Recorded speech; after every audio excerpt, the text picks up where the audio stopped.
indikasi menggunakan vaksin palsu. Dari Jakarta, tim TV One mengabarkan. Dan pemirsa, untuk mengetahui perkembangan terbaru dari rapat dengar pendapat antara DPR dan Menteri Kesehatan, Safati Suryo memiliki laporan langsungnya. Safati. Ya, Sinta, Divi, dan pemirsa, Menteri Kesehatan Nila Muluk mengungkapkan identitas 14 rumah sakit yang menerima vaksin palsu.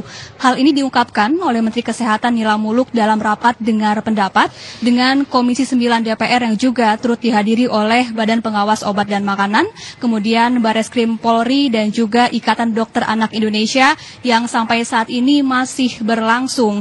Ke-14 identitas rumah sakit ini menurut Nila Muluk sudah disepakati dengan Bareskrim Polri, di mana menurut Nila Muluk ke-14 identitas rumah sakit ini merupakan hasil investigasi Satgas Vaksin Palsu yang telah bekerja selama kurang lebih 1 bulan.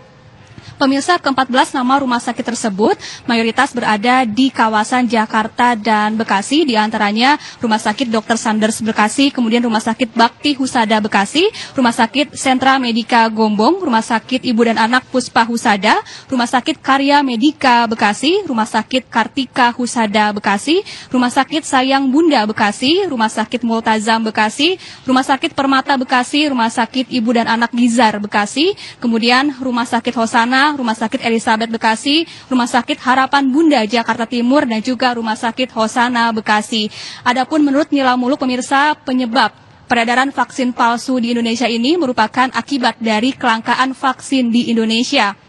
Kemudian Menteri Kesehatan juga dalam rapat dengar pendapat bersama Komisi 9 DPR berjanji ke depannya akan lebih menjamin mutu dan khasiat vaksin dan juga lebih memperketat evaluasi produk sebelum diedarkan.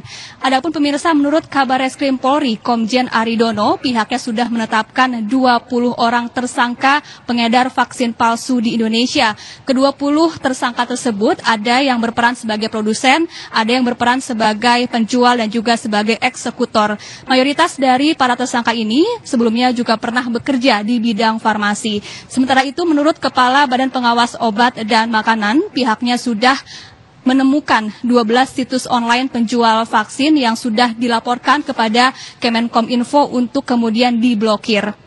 Sedangkan pemirsa, menurut Ikatan Dokter Anak Indonesia, vaksin palsu yang beredar ini merupakan vaksin yang dilemahkan sehingga ketika diberikan kepada anak tidak memberikan efek antibodi sehingga bisa saja tidak menimbulkan efek samping kecuali jika vaksin tersebut diketahui tidak steril yang bisa saja menimbulkan infeksi. Untuk itu, Ikatan Dokter Anak Indonesia juga memberikan saran agar melakukan pemeriksaan sampel beberapa anak yang pernah menerima vaksin palsu ini. Adapun pemirsa, sampai saat ini rapat dengar pendapat antara Komisi 9 DPR dengan Menkes masih berlangsung. Saat ini sejumlah anggota DPR masih menyampaikan tanggapan dan juga pertanyaan kepada Menteri Kesehatan, di mana beberapa anggota DPR menyatakan agar Menkes segera menghentikan peredaran vaksin palsu di Indonesia dan menjamin tidak akan terulang kembali di kemudian hari guna mengembalikan kepercayaan masyarakat terhadap program pemerintah terkait vaksin untuk anak-anak di Indonesia. Demikian informasi sementara yang dapat kami kabarkan. Kembali ke studio. Terima kasih Safati, masih terus berlangsung rapat dengan pendapat. Kita akan menghubungi Safati jika ada informasi terbaru yang disampaikan nanti dari gedung DPR RI. Terima kasih Safati.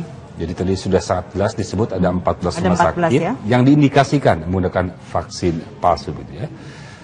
Dan kabar pertama masih akan kembali dengan kabar-kabar lainnya, di antara Kapolri baru Jenderal Tito Karnavian berjanji segera menjalankan visi dan misinya. Saat lagi.